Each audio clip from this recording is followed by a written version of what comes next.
Hello everyone, this is Shivangi. Welcome to ship classes. Video हम discuss करने वाले हैं एमसीक्यूज नेशनल इनकम पे। तो टोटल इसमें हम 37 एमसीक्यूज जो है डिस्कस करने वाले राष्ट्रीय पे दोनों ही लैंग्वेजेस में रहेंगे। तो अगर आप स्टार्ट पीजीटी इकोनॉमिक्स या पीजीटी इकोनॉमिक्स की प्रिपरेशन करें तो आप मेरे चैनल सब्सक्राइब कर सकते हैं और इन वीडियो से आपको जरूर हेल्प मिलेगी एग्जाम में। तो बात करते हैं पहले क्वेश्चन की हमारी। Select the right option which is use for measuring national income. ठीक है, कौन सा मेथड जो है नेशनल इनकम के लिए इस्तेमाल किया जाता है? इनकम, प्रोडक्ट, एक्सपेंडिचर, आय विधि, उत्पाद विधि, व्यय विधि या ऊपर के सभी। ठीक है, ऑल ऑफ द अबव।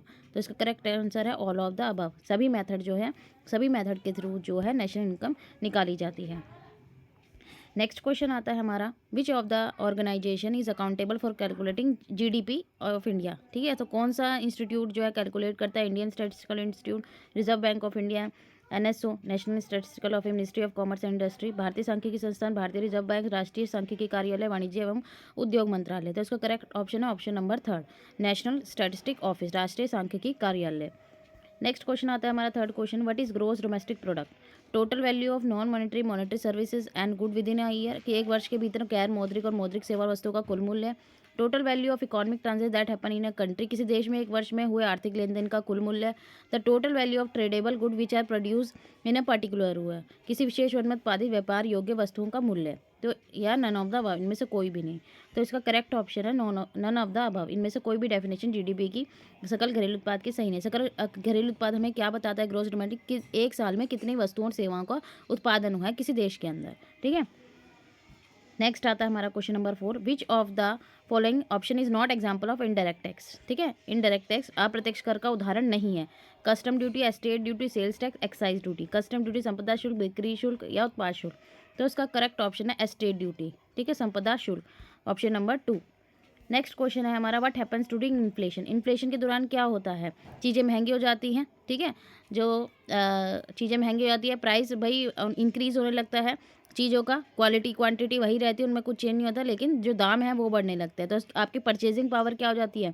कम हो जाती है। पहले आप 10 रुपये में मान लीजिए 5 टॉफ़ी खरीद पा रहे थे, अब 10 रुपये में आप सिर्फ 2 ही, मतलब उसके प्राइस बढ़ के 5 रुपये हो गए। पहले 2 रुपये थे तो 5 टॉफ़ी खरीद पा रहे थे, लेकिन अब वो एक टॉफ़ी 5 रुपये की हो गई है। तो आपके हाथ, आपकी जो परचेजिंग पावर है, पहले आप 5 टॉफ़ी खरीद पा रहे थे, लेकिन अब आप 2 ही टॉफ़ीज़ जो है परचेज़ कर पा रहे हैं। तो इन्फ्लेशन के दौरान क्या होता है? Value of money increase, money की वैल्यू इंक्रीज हो रही है? नहीं हो रही है, क्योंकि मनी की वैल्यू घट रही है, क्योंकि आप पहले ज़्यादा सामान खरीद पा रहे थे, लेकिन इन्फ्लेशन की वजह से आप कम सामान खरीद पा रहे हैं।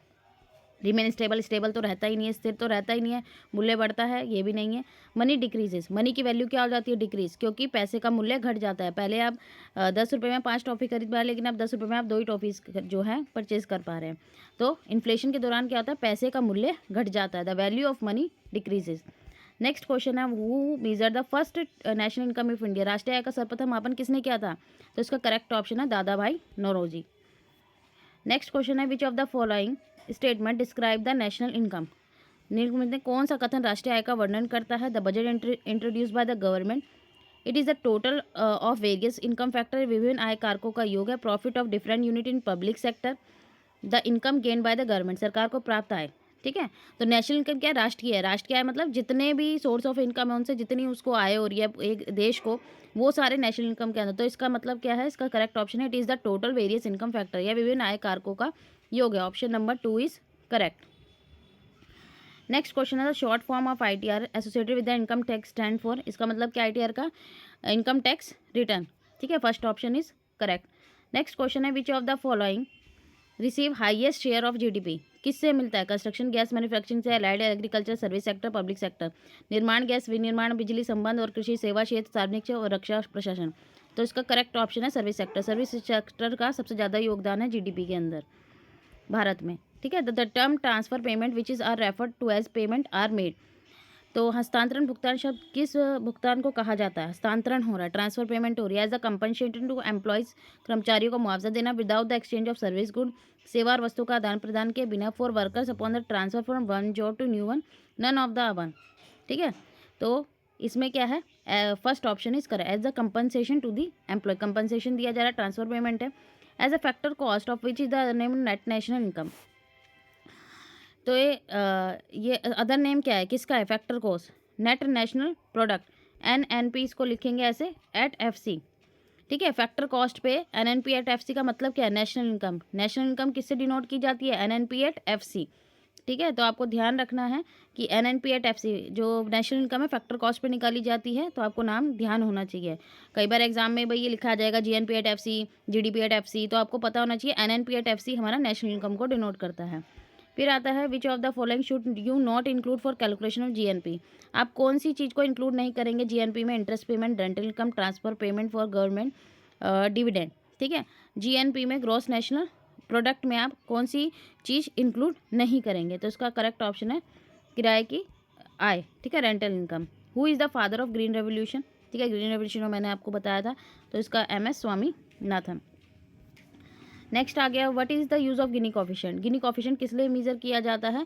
To measure the inequality of income. ठीक है, लॉरेंज कर्व और गिनी कॉफिशिएंट दो जो हैं इस्तेमाल किए जाते हैं, जिससे जो आय की असमानता को मापने के लिए इनका इस्तेमाल किया जाता है। नेक्स्ट क्वेश्चन हमारा which of the following statement define है क्लोज इकॉनमी। क्लोज इकॉनमी वो होती है जिसका दूसरे देशों से कोई व्यापार नहीं होता है। ठीक है, ना निर्यात हो रहा है, ना आयात है, ना एक्सपोर्ट हो रहा है, ना इम्पोर्ट हो रहा है।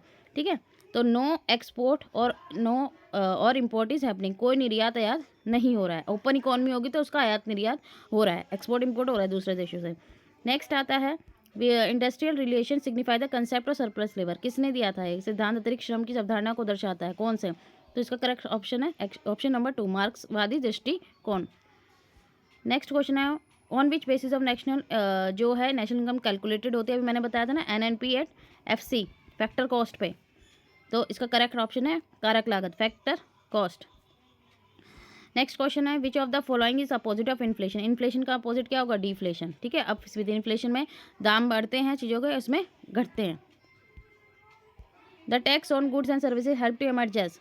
ठीक है, वस्तु और सेवाओं पर कर ने भारत को एक रूप में उभरने मदद की है, जिसमें common market, set of different market, north south market, west and east market. तो इसका करेक्ट ऑप्शन है ऑप्शन नंबर 1, कॉमन मार्केट, आम बाजार। नेक्स्ट क्वेश्चन है what is why the intermediate goods are not included. Intermediate मध्यवर्ती वस्तुएं जो चीज़ों को बनाने में इस्तेमाल की जा रही है, उनको इस्तेमाल क्यों नहीं किया जाता?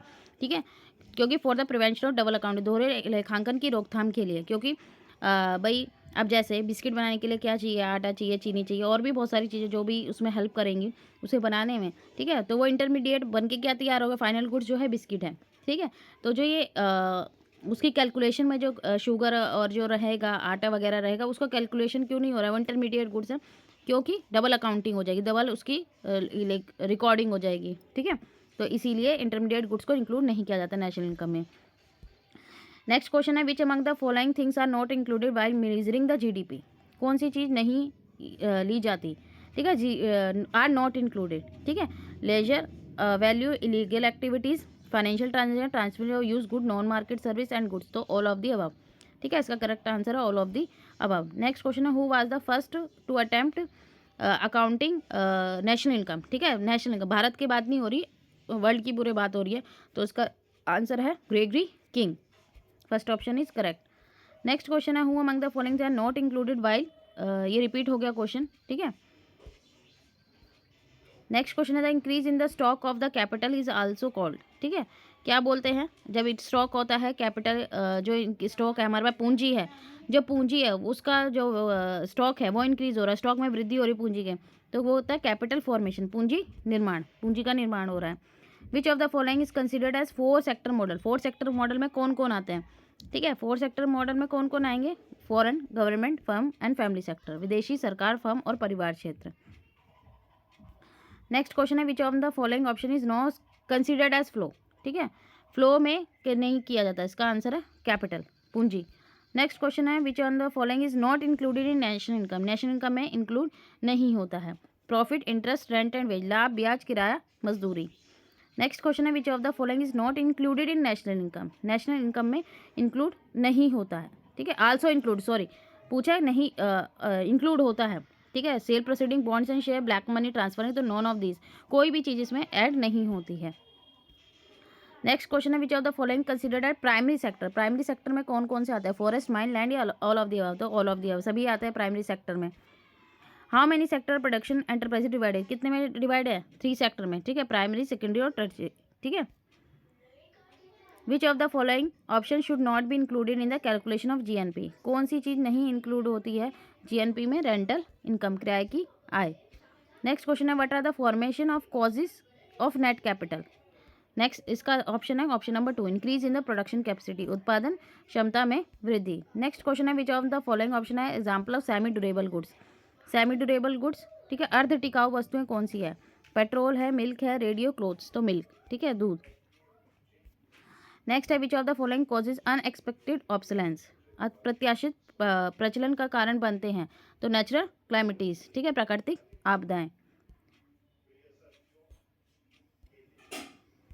नेक्स्ट क्वेश्चन है हमारा which of the following option causes depreciation. Depreciation मूल्यह्रास, चीज की जो हम सामान लेके आते, कोई भी हमने वैल्यू खरीदी, कोई भी हमने सामान खरीदा है, वस्तु खरीदी है, मशीनरी है, कोई भी इक्विपमेंट हमने खरीदा है, तो उसकी वैल्यू क्या होती है? घर आते ही भाई क्या हो जाए, वो सामान पुराना हो गया, उसकी वैल्यू है घटने लगती है, ठीक है। तो उसका correct answer normal wear and tear, सामान्य टूट फूट। Which of the following option is true, इनमें से कौन सा ऑप्शन ट्रू है इन चारों ऑप्शन में? तो इसका option number 4, personal income equal to total private income minus corporate saving minus corporate tax, व्यक्तिगत आय कुल निजी आय माइनस कॉर्पोरेट बचत माइनस कॉर्पोरेटिव कर।